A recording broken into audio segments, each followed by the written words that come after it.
Hello everybody and welcome back to the channel, which is now just about on life support. Apologies for the lack of non-tipping videos lately. I've got some plans to revive the channel. Whether I go through with those plans or whether those plans work is another story, but I do have plans. Anyways, let's just get on with the tips. Last round, I finally had a good round of tipping. I got 8 out of 9. I think last round, a few people struggled a little bit. Some of the upsets that people tipped didn't quite go to plan. Like I heard quite a few people tip North Melbourne. That didn't happen. The only game I got wrong was the Sydney GWS game. I did not think we would win.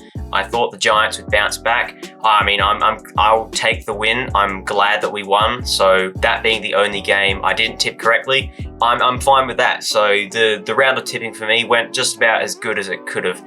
And you know, that's not something I've been able to say in a little while. Anyways, let's get on to round 9.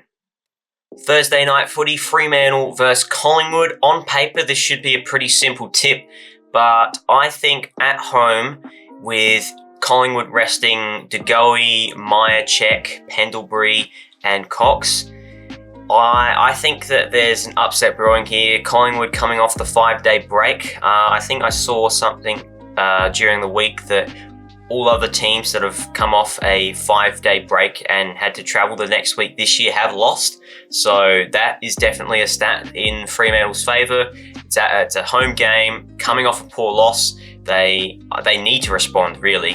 And I think that definitely there's a possibility of an upset here. And in fact, I am going to tip the upset. I think Fremantle can get the job done on their home deck. They need to build some consistency. I'm not sure if they're going to be able to do that off the back of just one win here. But I definitely think that they have the talent. And like I said, with the players that Collingwood have rested, I think that this is a winnable game for them, and I'm going to tip them to win by 25 points. St Kilda versus Carlton. This is a really, really tough game to tip. St Kilda coming off a good win, Carlton coming off a poor loss. It's a home game, although it's being played at the MCG, I believe. Yep, it's being played at the MCG. I'm not really sure what's going on there, whether they sold a home game, because I think they have done that a few times in the last few years, the Saints. But yeah, this could be an interesting game. So even though it's a Saints home game, it's probably going to be in front of primarily a Carlton home crowd. So, can they bounce back after that poor loss? You know, they played very well the week before that against Geelong and also against North and West Coast. I think that they should bounce back, Carlton. St Kilda, I still don't have trust in them. They're still a young squad and they are very inconsistent from week to week. So Carlton, I'll tip them to bounce back, but wouldn't surprise me at all if Saints got up here. Melbourne versus Hawthorn. You know, the D's, they're back into some better form. 3 wins on the trot. Much tougher opponent this week against the Hawks. And I think the Hawks, you know, they were a little bit shaky for a couple of weeks there, but they're still one of the better teams in the competition. I think that's fair to say. So, yeah, this is where the Demons' winning run comes to an end, but I could see it at least be an entertaining enough game. Demons, maybe they go with them for 2.5, 3 quarters, and then the Hawks pull away late. I'll go Hawthorn by 28 points. Essendon versus the Sydney Swans. The Swans, we finally got a win last week. It was a very good win against the crosstown rivals. We jumped them early and the Giants just were never able to pull it back in the end. There were some unsung heroes that got the job done for us in that game. Joel Hamling, Aaron Francis, they've been playing all right in the last few weeks. I wouldn't have thought I'd ever say that at the start of the year. So can we use that win as a springboard for the rest of our season? Well, if we can get the job done here against Essendon, they've got a lot of injuries at the moment. They've had like 4 or 5 season-ending injuries, all to like key players already this year. I still don't rate them much as a team, and with those injuries, you know, Goldstein in the ruck, playing as a 36, 37-year-old. I think we are still the better team on paper. We've lost Melican for this game, suspended. That's not ideal, but yeah, I still think we should get the job done. These games are always interesting between Essendon and the Swans, though.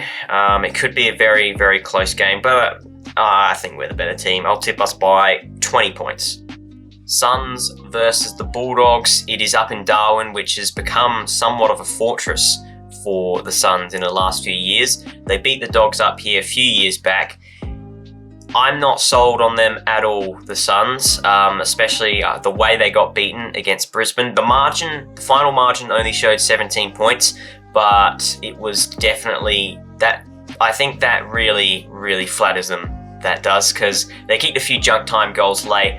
Some of the stoppage and clearance stats, like I'm pretty sure it was among one of the worst games in their history for clearance differential, the Suns.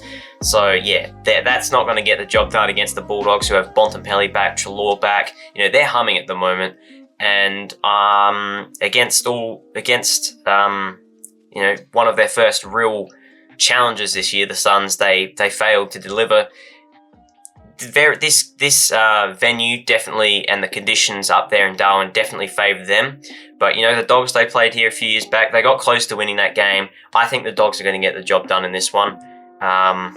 Should be an entertaining game, but the Suns, they've really got to start beating some genuine contenders before they themselves can be considered a genuine contender. The showdown, this match has a lot of storylines. Like Willie Rioli, he's not going to be playing in this game. He supposedly is withdrawn himself. Little bit suspicious, the timing of that. I think he might have been told by the club maybe to sit this one out. And it's probably for the best for his own safety, because you would think that the Crows players, and especially the fans, are going to use the recent controversies that he's found himself wound up in against him. And there's going to be still a lot of spite going into this game. After the last showdown, there was a lot of spite in that game. Houston obviously not playing for Port Adelaide anymore, but the Crows, well, let's talk about the teams now. The Crows are flying, and Port Adelaide not so much after losing by 90 points. The form that these two teams never seems to really matter. It doesn't matter where they are on the ladder. These games can always quite often be entertaining games regardless of the ladder positions, but I just don't I don't see how Port Adelaide get up in this one.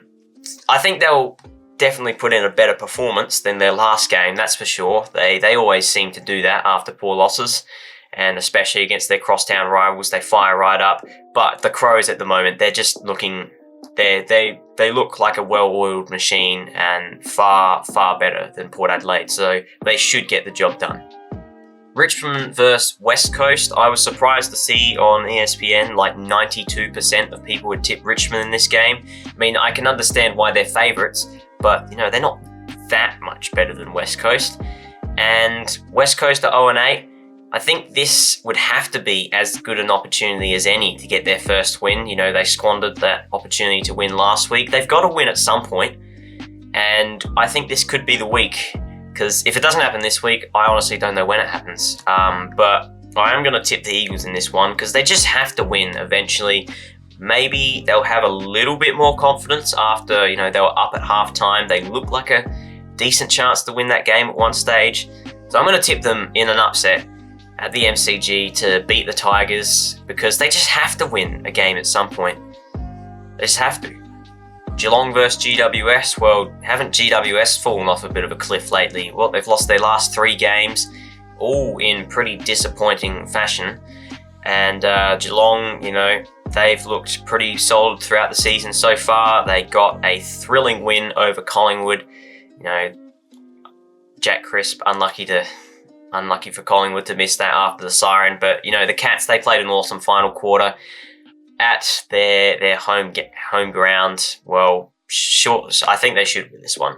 The Giants, they're not looking as well drilled as they were at the start of the season, so the Giants do have a tendency to pull off upset wins at Cardinia Park, which is where this game is being played. I needed to double check that for a second there, but I think that the Cats are just too good at the moment. Final game in the round, pretty simple tip. This one, you would think it's in Hobart, but the Lions, they're top of the ladder, 7 wins, 1 loss. Should make light work of North Melbourne, I would think. So I'm going to tip the Lions to win this one by 10 goals.